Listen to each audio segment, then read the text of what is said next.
വിശുദ്ധ ലൂക്കായുടെ സുവിശേഷം 1 അധ്യായം 5 മുതൽ 25 വരെയുള്ള തിരുവചനങ്ങൾ.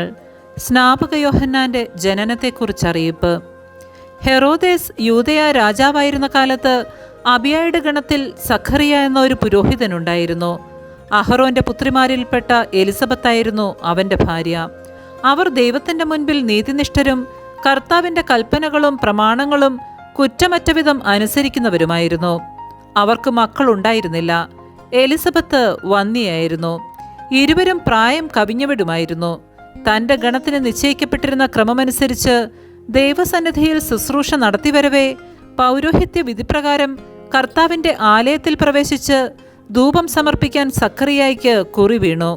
ധൂപാർപ്പണ സമയത്ത് സമൂഹം മുഴുവൻ വെളിയിൽ പ്രാർത്ഥിച്ചുകൊണ്ടിരുന്നു. അപ്പോൾ കർത്താവിൻ്റെ ദൂതൻ ധൂപപീഠത്തിൻ്റെ വലതുവശത്ത് നിൽക്കുന്നതായി അവന് പ്രത്യക്ഷപ്പെട്ടു. അവനെ കണ്ട് സഖറിയ അസ്വസ്ഥനാവുകയും ഭയപ്പെടുകയും ചെയ്തു. ദൂതൻ അവനോട് പറഞ്ഞു, സഖറിയ, ഭയപ്പെടേണ്ട, നിന്റെ പ്രാർത്ഥന കേട്ടിരിക്കുന്നു. നിന്റെ ഭാര്യ എലിസബത്തിൽ നിനക്കൊരു പുത്രൻ ജനിക്കും. നീ അവന് യോഹന്നാൻ എന്ന് പേരിടണം. നിനക്ക് ആനന്ദവും സന്തുഷ്ടിയുമുണ്ടാകും. അനേകർ അവൻ്റെ ജനനത്തിൽ ആഹ്ലാദിക്കുകയും ചെയ്യും.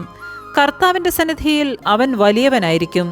വീഞ്ഞോ മറ്റ് ലഹരി പാനീയങ്ങളോ അവൻ കുടിക്കുകയില്ല. അമ്മയുടെ ഉദരത്തിൽ വെച്ച് തന്നെ അവൻ പരിശുദ്ധാത്മാവിനാൽ നിറയും. ഇസ്രയേൽ മക്കളിൽ വളരെ പേരെ അവരുടെ ദൈവമായ കർത്താവിലേക്ക് അവൻ തിരികെ കൊണ്ടുവരും.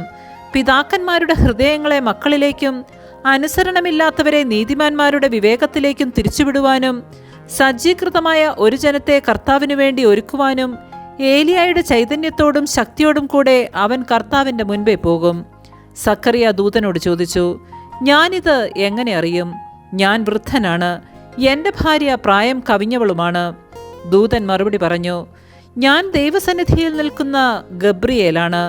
നിന്നോട് സംസാരിക്കുവാനും സന്തോഷകരമായ ഈ വാർത്ത നിന്നെ അറിയിക്കുവാനും ഞാൻ അയക്കപ്പെട്ടിരിക്കുന്നു.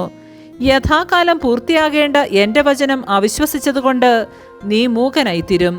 ഇവ സംഭവിക്കുന്നതുവരെ സംസാരിക്കാൻ നിനക്ക് സാധിക്കുകയില്ല. ജനം സഖറിയായെ കാത്തു നിൽക്കുകയായിരുന്നു. ദേവാലയത്തിൽ അവൻ വൈകുന്നതിനെപ്പറ്റി അവർ അത്ഭുതപ്പെട്ടു.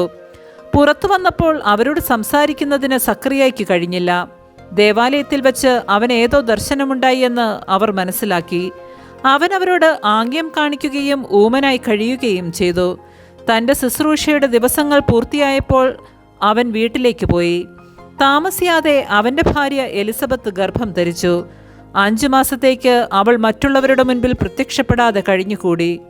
അവൾ പറഞ്ഞു, മനുഷ്യരുടെ ഇടയിൽ എനിക്കുണ്ടായിരുന്ന അപമാനം നീക്കിക്കളയാൻ കർത്താവ് എന്നെ കടാക്ഷിച്ച് എനിക്കിത് ചെയ്തു തന്നിരിക്കുന്നു.